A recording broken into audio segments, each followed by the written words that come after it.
I'm Sarah Gerard. My latest book is called Carrie, Carolyn, Coco. It is about my friend Carolyn Bush, who was murdered by her roommate in Queens, New York in September 2016.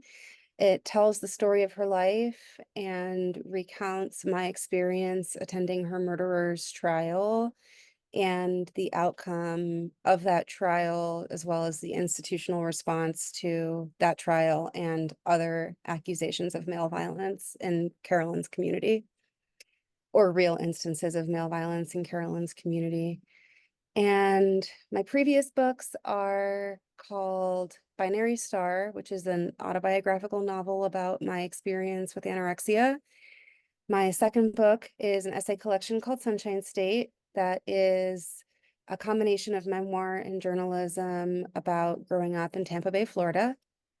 My third book was actually a co-authored collection of collages and an interview that I did with the writer and artist Amy Gall. And my fourth book is a novel called True Love, which is a contemporary romantic satire. And you've had some of your own art go up in galleries too, right? Yeah, there's actually a show of my collages up right now as a large window installation in Brooklyn Heights. Carolyn's best friend, Pamela Tinnen, has become a really good friend of mine, and she is also an art dealer and a curator. So she took it upon herself to install these large, like life-size collages of mine. Lately, I've started painting too, just like small watercolors. I find it really meditative.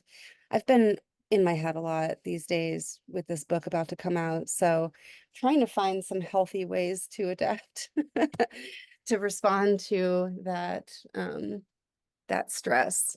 That makes sense. I think that is like a feat of a book, and I loved it so much. Thanks. Awesome. Yeah.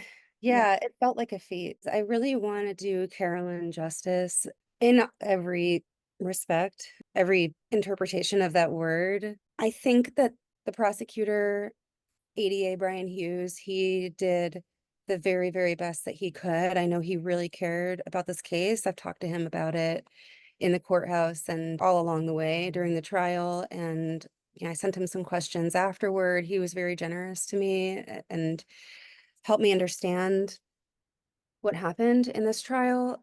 There are so many ways that the justice system actually protects defendants along the way, that there was only so much that Hughes could do to find justice for Carolyn. Render had been convicted of the highest charge that he faced was second-degree murder.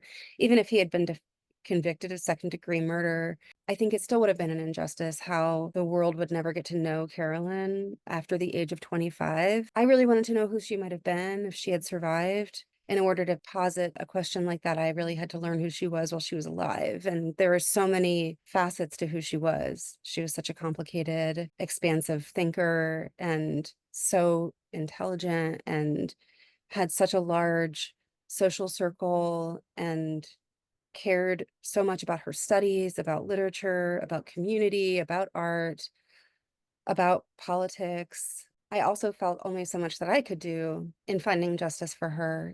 Seems like you did a great deal of research about her, and like I feel like I know her. I know so much about her. Like I have this image of who she is. She seemed like she was incredibly productive for a young person and Mm-hmm. successful, like and what a like beautiful personality that was constructed here on the page at least. So I feel like for me, not knowing anybody in this experience, I felt there was like this very expansive and holistic, multi-layered, like kind of kaleidoscopic view of this person. So I got multiple perspectives. It wasn't just yours.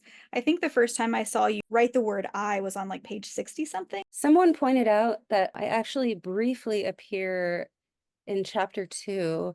I'm sitting next to Pamela in the booth at the pizza parlor. Oh, I had that's right. completely forgotten about that. But yeah, I think it's on page like 25 or something. But then you're right. I don't come back again until the vigil, I think Mhm. is when I first actually have some action in a scene, it's when I hug Adjoa as she's coming in, as we both arrive. Yeah, and I think that that's such a generous way of writing and so interesting because the way that you built scenes read a lot like literary fiction. It's like this dialogue-based work with like a lot of journalism type Mhm. views. Like I feel like you were trying really hard to give people their space on the page, and I appreciated that. And Yeah. seems like a lot of like difficult craft went into that.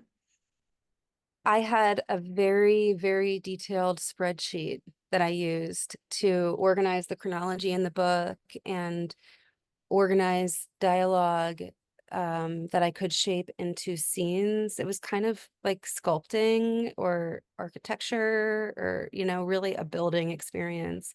Because I started to realize as I was reading through transcripts from these interviews that I didn't have a way to organize it yet. I didn't have a way to organize the different things that people were saying. So if they both referred to one experience, for instance, when Carolyn is 17 and she and Pamela and her high school teacher, Alexis Novak, go to Casadega, Florida, there were various pieces of dialogue that went into shaping that scene, that sequence in the book. They didn't all come out of the same interview. Actually, like some of them came out of, I think I did 2 interviews with Alexis and I did dozens of interviews with Pamela. I would, take one line from one interview and another line from another interview and maybe a paragraph from another interview.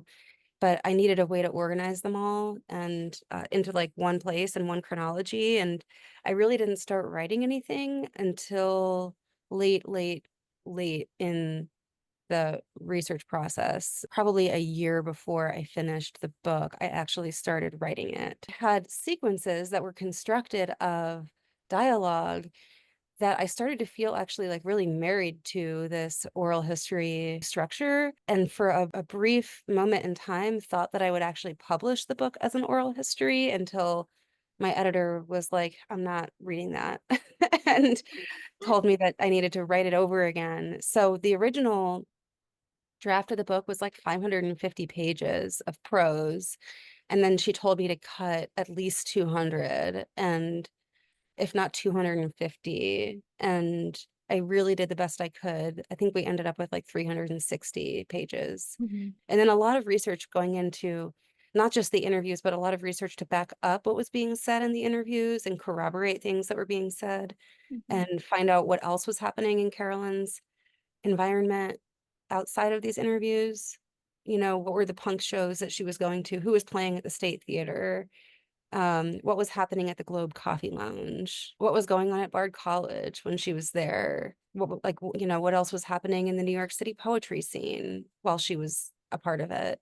It's a lot of work. And I think that shows, but it also reads as like very like it moves quickly and it's interesting, very engaging. One of the things that I often think people think is when you say like, oh, it's a journalistic whatever, they think it's going to be like drab. And it's Mm. not. It's a sad story, but the characters are really interesting and like all these people are like whole people to me who have these whole backgrounds and they're using all this information to comment on what's happening or show their grief process. I love the idea of combining memoir with journalism. And you've done that before. And I wonder what you think about that, how that has changed for you as a writer over time. With this particular book, one of the things that made me want to write it was just how interesting the people in her life were. Um, and how I knew a lot of them already. So I knew how interesting they were. Like Adjoa, we had been friends already for 7 years. And Pamela, I knew her from St. Petersburg. I knew that a lot of Carolyn's friends were very smart, talented, politically progressive, creative, engaged people who were very active in their community, and they would have a lot to say about what happened to her. And I wanted to let them say it, wanted to give them a platform for saying it. And I didn't know Carolyn as well as other people, so it was not necessary for me to foreground myself. The story is not about me, it's about Carolyn. It's about the people who are grieving her, who can tell her story much better than I can. So I told the parts of her story that I could tell, but I didn't have as much material as somebody like Chris Priola would have, or like Rachel Valinsky would have, or Lizzie Crawford, people who were really close to Carolyn. And there were even more people who I interviewed whose stories didn't end up in the book. And I wish that I could have kept the draft that was like 550 pages because there was so much more. Actually, Pamela has built a website called the Carolyn Bush Living Archive that is going live very soon that hopefully will have those stories on it. I know at least a few stories that came out of the interviews that I did that are going to be living on that website. I couldn't include photos in the book either for lots of reasons, quality of the image being one of them, rights being another, just the difficulty of getting like who owns this image. I couldn't include photos in the book, although I really wanted to, but Pamela is putting a lot of photos on this living archive. I'm glad that the book it's a contained thing, but it has started hopefully a larger conversation about Carolyn's life and her legacy, and will inspire more people to build things like the Carolyn Bush Living Archive or write their own books about Carolyn. And I know people have written stories about her already, like Lizzie Crawford wrote a short story that ended up in a book published by Francesca Capone. It's called Text Means Textile. The book is called Fingerships. And I think that's a term that Carolyn coined about the kind of friendship that appears in that short story that Lizzie wrote. But yeah, so people have written things about her that we'll link to on that website, or that, we'll include PDFs of those things or photos of those pieces of writing so people can keep reading these stories about Carolyn. And the person that she is limitless. I don't want anybody to think this book is like the end all be all of Carolyn. It's not. It's just a start. Beautiful thing to do, like at this point in book 5, to sort of change the spotlight a little bit. And Yeah. that's such a beautiful space to open up and an access point to understanding her life. I don't know that I've read a book like this ever that I can think of. Like, I was sitting there thinking, like, I mean, because it's like a little bit true crime, but I feel like there's not a huge focus on the criminal aspect of it, like just to the effect of like what justice means and how it is carried out. And there's like a lot of insight into that process, which I find to be really important for us to know, because we all like don't really know that stuff. We know what we see in documentaries, Hmm. these kind of like over dramatic. This is sort of subdued. This crime was very random, it seems. When you have a random event like that, it's a little bit different. Hmm. Some really famous case. What scene are you the most attached to? You feel is the most like illustrative of something that you want the reader to walk away with, or something that was impactful for you or the people you were interviewing? The first scene I wrote is the one where Pamela and Carolyn's dad and stepmom and the people from Wendy's Subway are cleaning out her apartment. I think I wrote that first because it came to me complete in a way. Like it came to me fully formed. I could easily see like all of the implications in that section of the book. The bullets that Pamela found in Render's room and all that they imply. And by the time I was interviewing Pamela about that, I had already found Render's Reddit where he's talking about guns and talking about going shooting. And so I knew that he liked guns. I didn't know that he would have bullets in his room. And I mean, listen, we live in America. A lot of people like guns. Doesn't mean they're going to kill someone. He also didn't shoot Carolyn. So I'm not saying this implies like premeditation or anything. Just I think it's harder to articulate what it might imply about his personality. It seems cliche and like reductive to say that he had a propensity for violence, because I don't think he had been violent with another woman in the past that I'm aware of. I mean, there's plenty about him that I don't know, though. Certainly he his shooting at pedestrians in high school, we know that. It's just strange, it's unsettling. Also, the books that she found in his room, actually one of the most fascinating parts of that scene, I think, is the fact that he had a copy of Zen and the Art of Motorcycle Maintenance that Sophia had given him, his girlfriend, that has such an eerie parallel to his life. What's also really strange is I had read that book before and I went back and read it again. And there's so much in it that is fascinating and resonates through this book. And there was a lot more in this book originally about that book. I kind of consider it like a sister book to this one. Mhm. For instance, just the fact that Render had a motorcycle himself, that he struggled, or at least claimed that he struggled with psychosis, the connection to the University of Chicago, and also all of the philosophy in the book about the history and theories of knowledge, selfhood. It was through reading that book too, that I learned about the history of the University of Chicago, its roots in classical thinking, classical philosophy.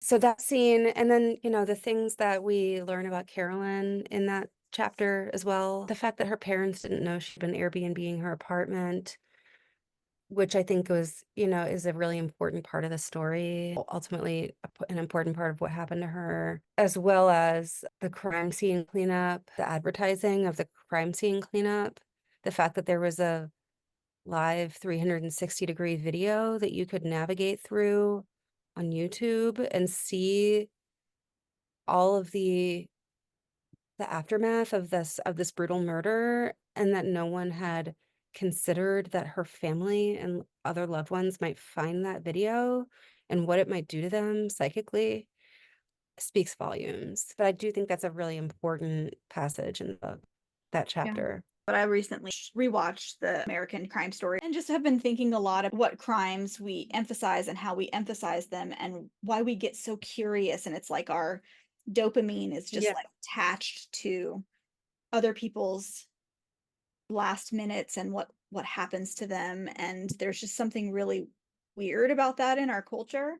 And what I loved Mm-hmm. about this book, and I loved the way that you presented things in such accessible and soft way that it didn't seem like the book was interested in spiking that dopamine. It seems like it's more Right. interested in just showing what happened and being curious about the way that people are responding to what happened.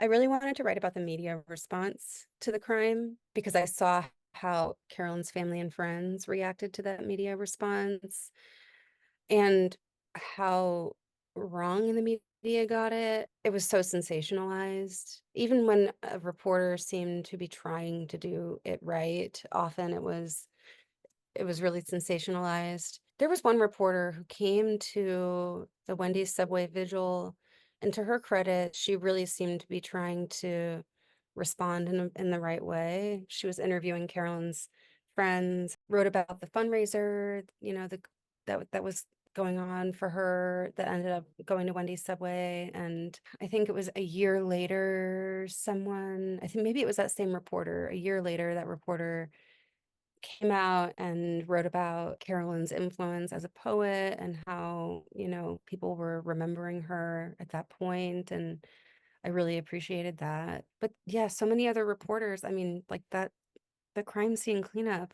ended up on like the Globe and Mail or something. Like, why? What's the news here? Right? Like, what are we learning from this? Why is this news? Why does this even exist? Why is the headline not what the fuck, this crime scene cleanup crew has posted a video of their work? How heartless. Yeah. Like, why was that not the headline, right? The jailhouse interview that ended up being an important part of Render's trial, actually, that reporter was doing her job. I'm sure she wanted to understand what happened there. She lived in the neighborhood and, like she could walk to the apartment where it happened. So I'm sure she felt kind of personally interested in how this could happen in her own neighborhood. There were factual errors. Like she said he stabbed her 3 times. It was 7. Right. I think that's a notable difference. She said that he used a kitchen knife. It was a dagger. I think that's a notable difference. To her credit, some of the things that he said in that interview, I think really portrayed his personality in an interesting way. Like just the self-indulgent, I want to go away and read and write statement, the persistent self-interest, like right after you killed something, it was like within 24 hours. Like that's just creepy. A lot of the stuff that came out of that article and other early articles ended up being regurgitated in future articles. And I also found that interesting. Nobody fact checks anymore. And it's really interesting because I feel like journalism often tries to stay in this unbiased place and gives up on sincerity and still fucks up with the Mhm. facts, like you're saying. So it's like if we're trading sincerity for bias, but we're failing at that too, then what are we actually doing? Which is why I like that you have yourself in this, because it's like you're right there. Like we can just Yeah, be sincere and participate in it together instead of being like, oh, here's the crime scene cleanup. It's an unbiased look. It's a video. It's new. right. Yeah, one of Carolyn's friends, her roommate, her freshman roommate from Bard, or one of her first friends from Bard, said that she commented under that video every single day until they took it down, saying, "This is completely disgusting. You need to take this down. I can't believe that when I Google someone, I can find this." And uh, yeah, a lot of people were really disturbed because they would often miss Carolyn and Google her name, and it was right there in the Globe and Mail or Daily Mail article, right there. I mean, when you Google Carolyn Bush, like one of the first, that's how I found it. One of the first things you find was this video of the aftermath of her murder, and the guys who were cleaning up the apartment making little jokes about it. Shameful. Yeah, I feel like what the former roommate did, the comments, it's like that's the value of trolling. Like, Hmm. it's really unfortunate that we have this. It's like we have a collective belief that I think most of us know is not true, that things that are disgusting or um not substantive, but like kind of clickbaity are going to help something, going to help you get views, going to help, but it doesn't. It makes people distrust you. It makes people Hmm. feel bad. I don't know that we're right about anything is news. Any attention is good attention. I just don't think we're right No. with that. No, no. It might drive clicks, but Mhm. and I guess that drives profit. So if your only goal is to profit, then maybe it's true that any news is good news. But yeah, that wasn't my goal. And so I knew that like going into this, I would have to be honest about my own subject position. Carolyn was my friend, her friends are my friends, and I am biased. I think what happened to her is horrific and deserves attention because it should never happen, and didn't want it to happen to other people. Unfortunately, Render's next opportunity for parole is 2025, May 2025. That's So really soon. it is. Well, he's already been up twice. So, As the person reading about him, I mean, I don't know him, but it just seems like that, like what you were saying about this return to the self-indulgence so quickly and just being like, I should be in jail because that's where I can do my art yeah. alone, is so weird. It's like that is so not the point of what's like a life ended, like a person is gone Yeah. for Yeah. like no reason at all. Yeah. I mean, I think he had this weird idea that that going to jail was some sort of extended artist residency. It seems like he still thinks that. I mean, the article that came out I want to say it was a year ago or 2 years ago in the Hudson, like a local Hudson Valley News, about how prisoners in New York State were no longer able to receive care packages, in which he's quoted as saying that his mom can't send him organic snacks anymore. And like, what a shame. What the fuck is that? Are we supposed to feel bad for him? Mhm. And it's like Carolyn's boyfriend, Chris, says something to the effect of, this is like a loose quote, "I actually care so much about the rights of prisoners, but I really wanted him to go to prison." And I agree. I also believe that people, where appropriate, should receive treatment instead of incarceration, and that the ways that people are treated in prison doesn't rehabilitate them. And I I also care about the rights of prisoners, and I mean, I think so many people, way too many people, even one person who's incarcerated for crimes they didn't commit is a travesty. And so many people are incarcerated for crimes they didn't commit, or they are facing mandatory sentences that are far too long for the crimes they did commit, minor crimes. And that is a travesty. That is a weight on all of our consciences. But I agree with Chris. Like what happened to Carolyn, there's no there was no reason for it. There's no amount of justice that could ever bring her back. Um there's no amount of punishment that Render could receive that I think would actually show him how wrong it was. I think I have this sense that he's not capable of that kind of remorse, empathy. I don't think he feels much compassion for the people who miss Carolyn, at least if I'm to judge based on his one correspondence with me and the things that he's said to the news media. I don't think he really understands Mhm. or cares what he did. So I have found myself wanting him to suffer as well.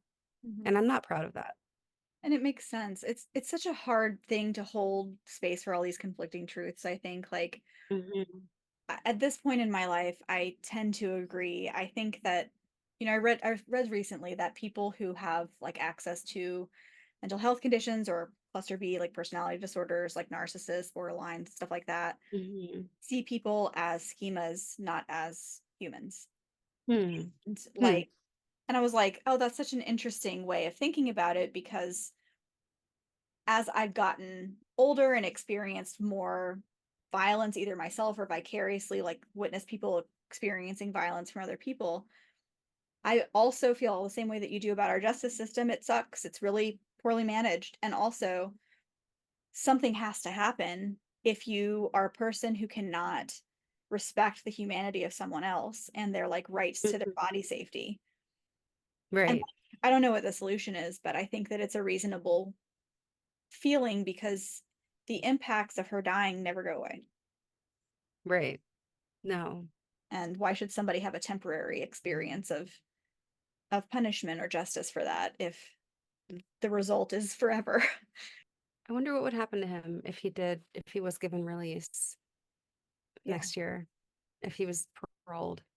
I wonder what he would do. Yeah. It is I know, curious, especially since he's had all of these opportunities to say something decent and hasn't. no, even his brief statement at his sentencing felt really weird, Mhm. right? Like Yeah. Pamela points out, he talks more about himself than about Carolyn's loved ones, and you know, never says like, I feel so ashamed or I regret what I did, or it's just really weird. And I think that it's good Hmm. that this is out there because I imagine that if he gets out, news organizations will want to talk to him and write Mm. stories because it's sensational. And it's like, at least there's already a Hmm. conversation in which these elements are shown in advance. Hmm. Yeah, I wonder if that writer editor that he told me he was corresponding with still intends to write an article. I hope so. I kind of think that would be interesting to see Mhm. another person's perspective on the situation because I know that they were corresponding. Like Yeah. there's a sort of email interface that he can use to correspond with people outside of the prison, Mhm. and they were corresponding using this email system. And I'm really curious what he was sharing because he's a liar, Mhm. demonstrably. Yeah. So, yeah, I would be very curious to read that article if it ever comes out. Mhm. I encourage that person to finish it. Mhm. And I think that you illustrated him as a character so well from so many different angles that Mm. it would be difficult to go against what you showed because you showed so many people's perspectives and so many things that were written about him. You know what I mean? And so it can only, I think, increase um, awareness around what this person has done and is capable of. Yeah, I bet there's so much more to find too. I tried requesting his father's arrest records and they were denied. The person told me they were denied based on like the records technician told me that they were denied based on his right to privacy, his father's right to privacy, because they had something to do with a mental illness. And I don't really know what that could be since he was arrested for possessing child pornography, unless that is itself considered a mental illness. Glad that the Rhinebeck police released those records about the family and trying to remember who else was in there. It wasn't just Renter's family. It was a whole huge record request that I made. But that was how I ended up with that the record of Render and Arun shooting at pedestrians with the airsoft rifle when they were 16. And when I saw that, I was confused because he's still a minor. Mhm. But maybe, I don't know, maybe because, oh, some 16-year-olds are tried as adults and there were actually no charges Mhm. filed. They decided to release it anyway, but I was really glad they did. Yeah, yeah, I think that's great. It's not great that they did that, but it definitely gives perspective because I think that there's, and like this goes back to the bullet in the room or the bullets in the room. It's Mm-hmm. like when you have a comfort with pointing a weapon at someone Mm-hmm. or something. I'm not saying everyone who uses guns are killers, but I think that when there's a comfort with that, it's different from being a person who is not comfortable with that. There's Yes. a difference. It would never even occur to me to point an airsoft rifle at a pedestrian. Yeah. Or any living thing, Anything, right? No.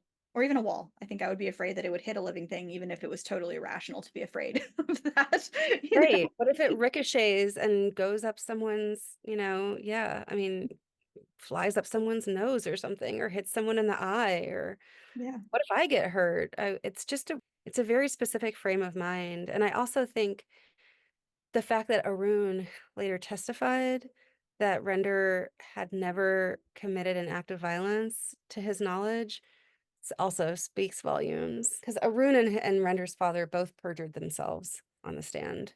The book isn't really supposed to answer questions so much as raise questions and advance questions, and we'll never know why he did this or who Carolyn might have been if she hadn't been killed. But I do think it's important to think about those things, even if we'll never be able to answer them. Hmm. Yeah, that resonates with me. And I didn't want too much time to pass before I started gathering this reporting, you know. I mean, I Hmm. could have waited until now to start working on this. Um, or I could have waited until the trial was over to start working on it, but I wanted to start as soon as possible because memory fades, Hmm. you know?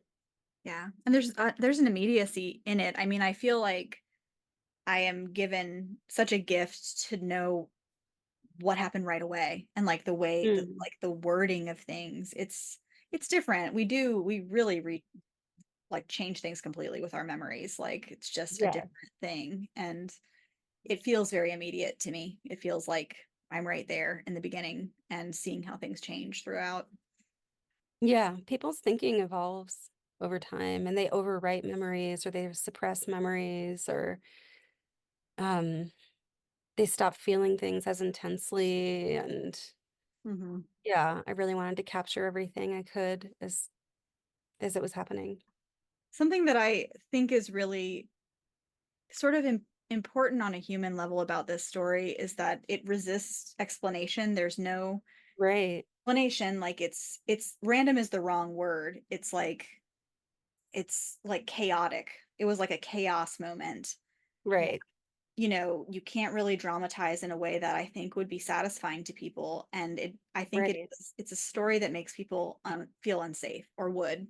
Mm-hmm. Like you have an Airbnb, it's not your Airbnb guests who are dangerous. It's actually this person who's been a really easy roommate Right. who has like just attacks you for no reason when you felt safe in your home. Yeah, exactly. Yeah. Most of the time when a woman is murdered, it's by somebody she knows. Yeah. That's the thing about it. Yeah, it is really unsettling. Yeah. And you've been living peaceably alongside this person for over a year, almost 2 years, and then he does this. Yeah. Yeah, it really like calls attention to me to this thing that I think about so often, which is just that like as women or people who are perceived to be women or feminine creatures, we are just unsafe and we know it. And there's like this knowing that's underneath everything. And then stories like this, like, make that clear to everyone. I'll just read the first like 5 pages or so. In September 2016, my friend Carolyn Bush's older sister, Jennifer Scatz, came to visit her in New York City. At 25, Carrie was nearly 7 years younger than Jenny, but with the same alabaster skin and deep brown hair, could have been mistaken for her sister's twin. The two had always been best friends, inseparable from the day Carolyn was born.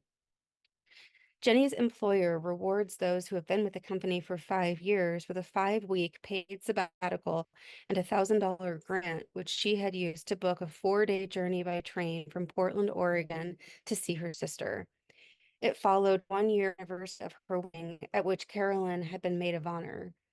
Jenny and her husband Mike had celebrated their anniversary with a road trip to San Francisco and through the Red Forests. Then I came home and got on a train, took the train alone in a sleeper cabin out to New York City to be with Carrie, Jenny says. She stayed a week in Carolyn's second-floor apartment, 1861 Stanhope Street in Ridgewood, Queens. That year, Carolyn had told their mother that she probably wouldn't have children and possibly wouldn't even marry. Jenny says now that she told her sister she supported her. Maybe she wasn't going to have a wedding or even finish college, but I was going to be there to celebrate her choices the way she had come out and celebrated mine, my boring, boring choices. During Jenny's stay, she and Carolyn went to the Wendy's Subway Next Wave art reading room installed at the Brooklyn Academy of Music in Fort Greene. As a founding board member of the nonprofit reading room and library, Carolyn was responsible for running a poetry reading for Wendy's Subway that night. Dia Felix, Ricardo Maldonado, and Dorothy Alasky were the readers. Afterward, the sisters went out for drinks at a restaurant called Number 7 nearby. Carolyn's friend Gabriel Cruz, also a poet and founding board member of Wendy's, and his new partner, Emily Riley, accompanied them. Gabe has a warm and patient demeanor, and he and Carolyn had grown to be good friends in the years since Wendy's Subway's founding. They exchanged poetry and enjoyed debating philosophy and turning over metaphysical and religious topics together. Sometimes they playfully butted heads. Scorpio season was upon us, says Gabe, who calls Carolyn Coco. Emily, Coco, and I, all being Scorpios, struck a conversation with our waiter, who was also a Scorpio. The waiter told about the 3 phases of the sign: Scorpion, Eagle, and Phoenix. Everyone was in very high spirits, and Coco seemed very happy to have her sister in town, says Gabe. It was funny seeing them together. He had always thought of Carolyn's mannerisms as so distinct. Now he could see they were family traits. Oh, wow, the way you shake my hand, he thought upon meeting Jenny, this bright and steely apprehension of things, still somehow warm. The Bush sisters had a unique intensity. Her gestures had a profound effect on my ability to process certain emotions that I might have had a difficult time venting in the past, Gabe says of Carolyn. She and Jenny embodied the world similarly. They seemed really close. Aside from the reading, most of that week was spent at 1861 Stanhope, where the sisters cooked together, listened to music, and generally holed up. I don't care for New York, says Jenny. She had visited enough in her 20s when her best friend, Pamela Tinnan, was still earning her master's in curatorial studies at NYU, where she now works as a curator. Pamela had known the sisters since she and Jenny were in 6th grade, and she describes her relationship with them as familial. Jenny agrees. As much as Pamela was best friends with Carolyn, too, she was perhaps even more like another big sister. People had actually assumed she was Carolyn's sister, especially after Jenny left for college. Carolyn had basically replaced Jenny as Pamela's roommate in St. Petersburg, Florida. Now Pamela had moved around the corner from Carolyn in Ridgewood, and they had keys to each other's apartments. That whole trip was about trying to get to know Carrie's life in New York and understanding Wendy's Subway, says Pamela. Jenny wanted to understand why Carolyn loved New York so much, but she told Carolyn that she didn't want to go into Manhattan. Carrie never really went into Manhattan anyway, except for school, says Jenny. But upon arriving, Jenny had discovered that Carolyn was not enrolled in classes at the new school that semester. It was a point of contention. She had enrolled there part-time in a program for self-directed study to finish the bachelor's degree she began at Bard College in 2009. After finishing, she intended to pursue a PhD in literature or medieval studies or poetry or something in between. She had decided to delay for another semester and was working her ass off independently, but wasn't actively in school, Jenny says. They'd had a little argument about it. She told me she was going to be in school, and I wanted to be very respectful of that. And when I arrived, I realized she wasn't. Jenny was afraid that Carolyn had delayed enrolling in classes because of her visit, but she did not want to get in the way of her sister's academic pursuits. She got kicked out of Bard College, Jenny says, 4 years earlier. She flunked out. Instead of doing touristy things, they went to the farmer's market, and Jenny put together a big cheese plate with tomatoes. Tomatoes were their thing. Then she made soup and helped Carolyn clean out her closet, meaning Jenny sat atop Carolyn's fluffy white comforter on her wide, comfy bed, while her sister took out every piece of clothing she owned and modeled it for Jenny for 3 or 4 hours, while Jenny drank wine and said, "Not that, get rid of that. Oh, I love that." They'd always helped each other make these decisions, and historically their style had been similar, feminine vintage pieces, in Carolyn's case, with a bit of edge. That day, they took 3 trash bags of clothes to sell at Beacon's Closet, then came back and spent the night talking. Carolyn's name was the only one on Unit 2A's lease. She had moved into 1861 Stanhope Street in February 2014 after several years of short-term living arrangements, the same year the New York Times profiled Ridgewood as the latest up-and-coming neighborhood. Artists priced out of the increasingly trendy Williamsburg and Bushwick neighborhoods had crept east with the L subway line in recent years.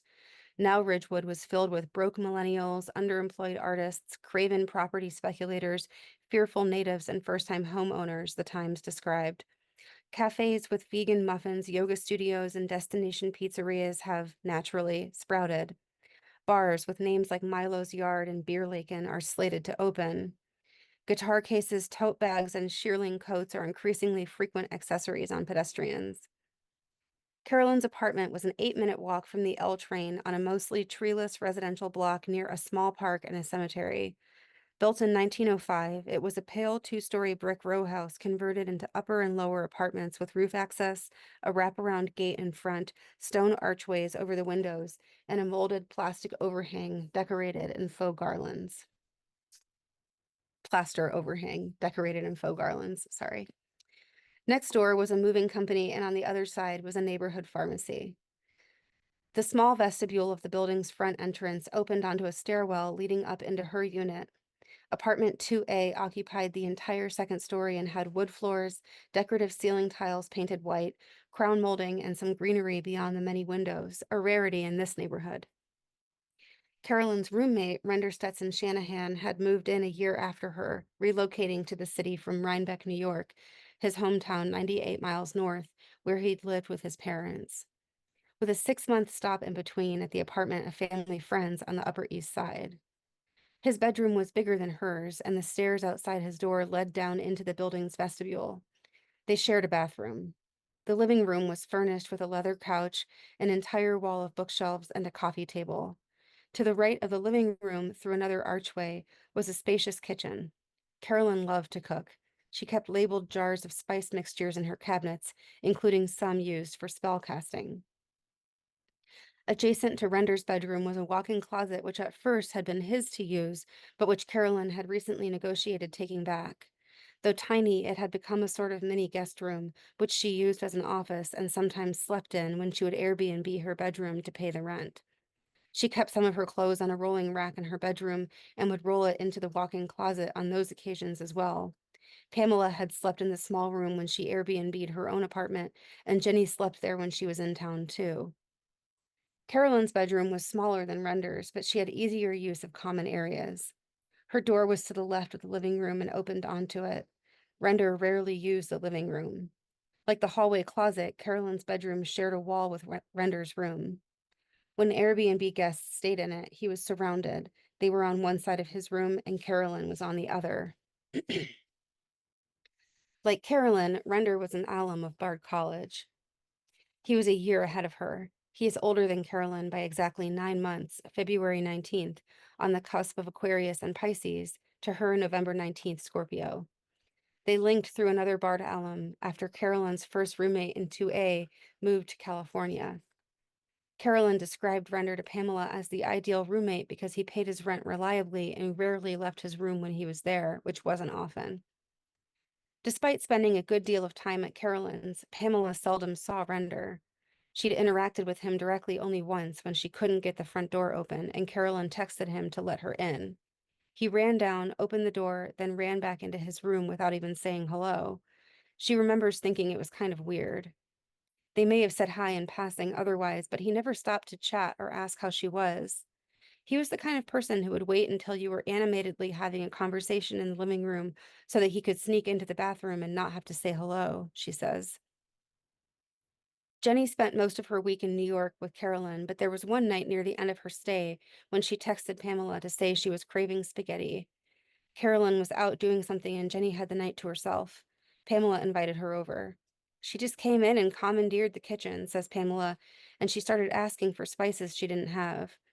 Pamela isn't a slouch cook, but both Carolyn and Jenny had learned to cook from their dad, and Jim Bush was a star in the kitchen.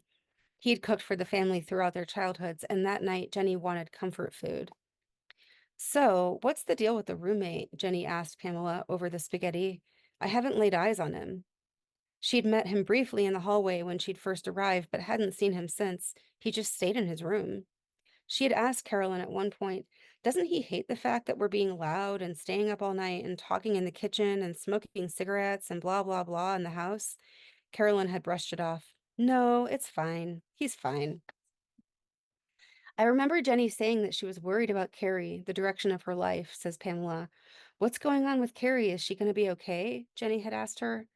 Carolyn was not always totally forthcoming. She could keep certain things private or compartmentalized. She wasn't secretive, just selective about what she shared. I didn't even know that Carrie got kicked out of Bard, Pamela says. Jenny told her that night while they were eating spaghetti. It's not something she talked about. She wonders if Carolyn was embarrassed about it. She had high expectations for herself. Remember being 25, says Pamela. Outwardly, you presented as excited and adventurous and up for any challenge, but inwardly, you were terrified of failing. She just wanted to be in the city, she says. At times, it was a struggle. New York can be ruthless. Pamela's own parents didn't want her to go there. They would have been very happy if I moved back to Florida and worked at Walmart, she says. As long as she was nearby, all that did was make her want to prove them. There's a sense, at least to those living in New York, in which the resilience of the city's inhabitants is born of the necessity to rationalize away their collective suffering with delusions of superiority via that same suffering, as though their ability to survive and thrive at times, as Carolyn had put it, in extreme circumstances makes them better, stronger, more determined than others. While Jenny has always disliked New York, she really, really leans into the Pacific Northwest, says Pamela. When she visits Jenny in Portland, everything is quaint and picturesque. We're going to the farmer's market and everything is so beautiful. As a New Yorker, Pamela thinks, loser, don't you want to be in this disgusting place with these mutant pigeons? She imagines this was Carolyn's thinking too. I was so excited about who she was going to be, says Pamela. She was figuring everything out. Jenny had a hard time finishing college as well, repeatedly dropping out in the middle of the semester and graduating from Portland State University at 28. Pamela thinks about that when she remembers her conversation with Jenny. Maybe Jenny hadn't wanted Carolyn to struggle like she had. Carrie mentally has her shit together, Pamela recalls telling Jenny.